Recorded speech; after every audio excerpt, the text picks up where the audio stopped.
I know many well-intentioned non-Muslims who've begun reading the Quran but given up, disconcerted by its otherness.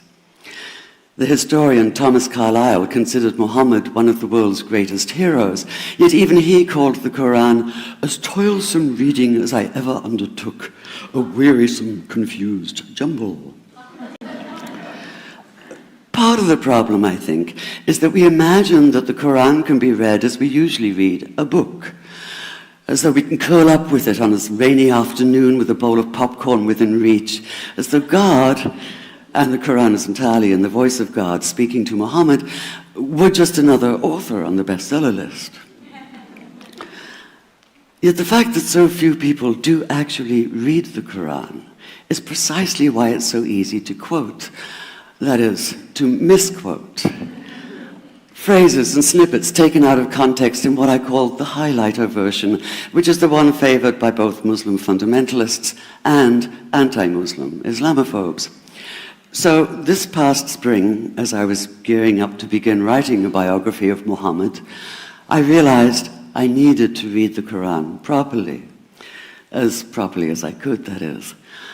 My Arabic's reduced by now to wielding a dictionary, so I took 4 well-known translations and decided to read them side by side, verse by verse, along with a transliteration and the original 7th century Arabic.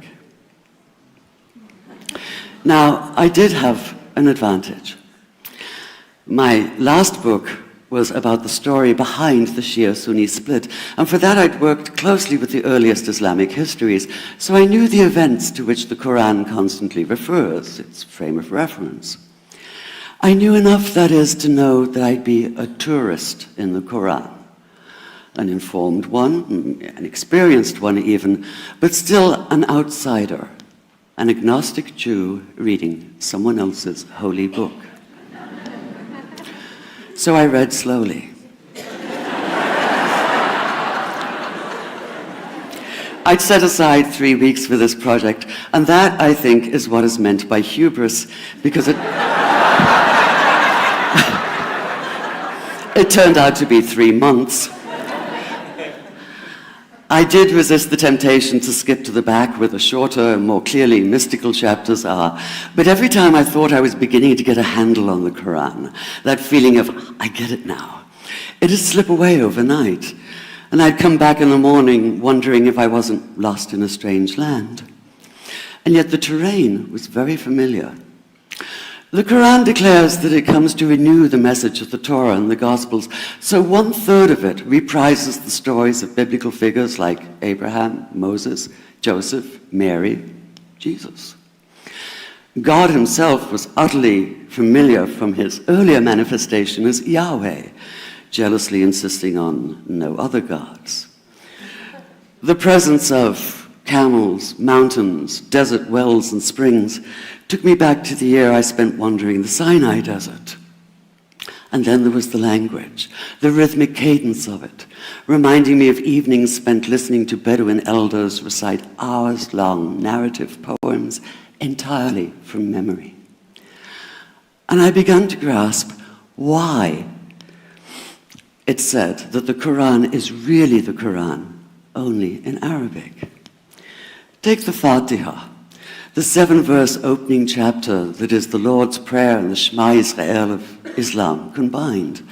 It's just 29 words in Arabic, but anywhere from 65 to 72 in translation. And yet the more you add, the more seems to go missing. The Arabic has an incantatory, almost hypnotic quality that begs to be heard rather than read, felt more than analyzed. It wants to be chanted out loud, to sound its music in the ear and on the tongue.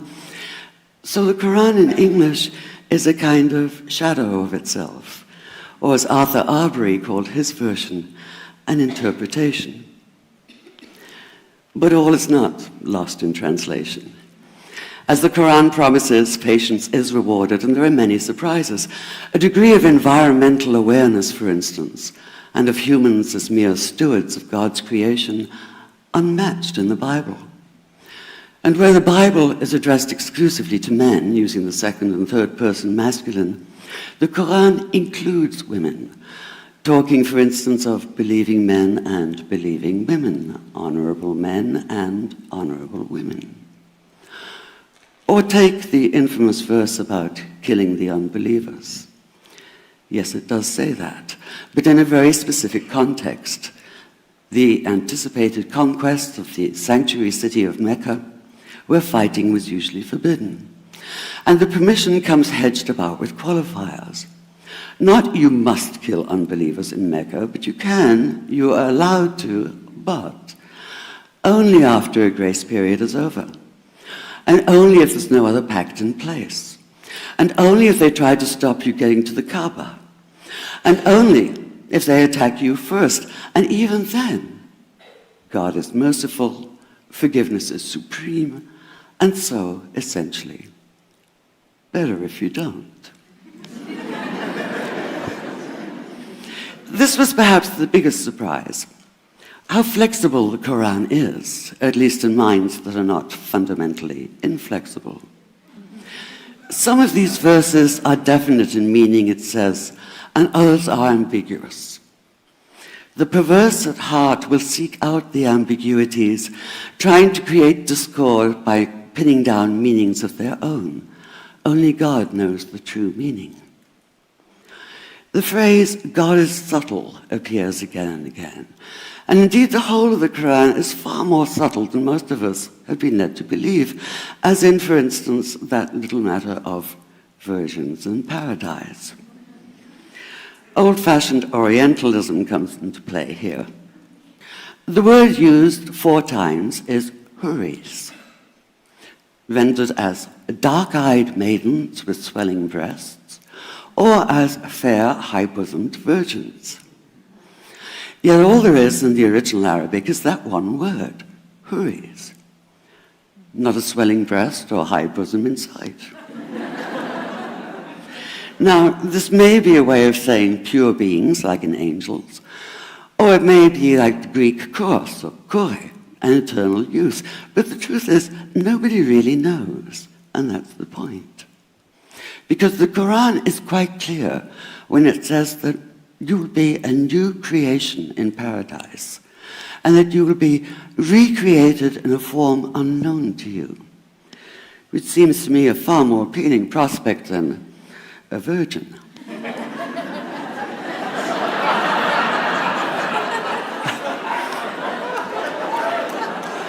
And that number 72 never appears. There are no 72 virgins in the Quran. That idea only came into being 300 years later, and most Islamic scholars see it as the equivalent of people with wings sitting on clouds and strumming harps. Paradise is quite the opposite. It's not virginity, it's fecundity, it's plenty, it's gardens watered by running streams. Thank you.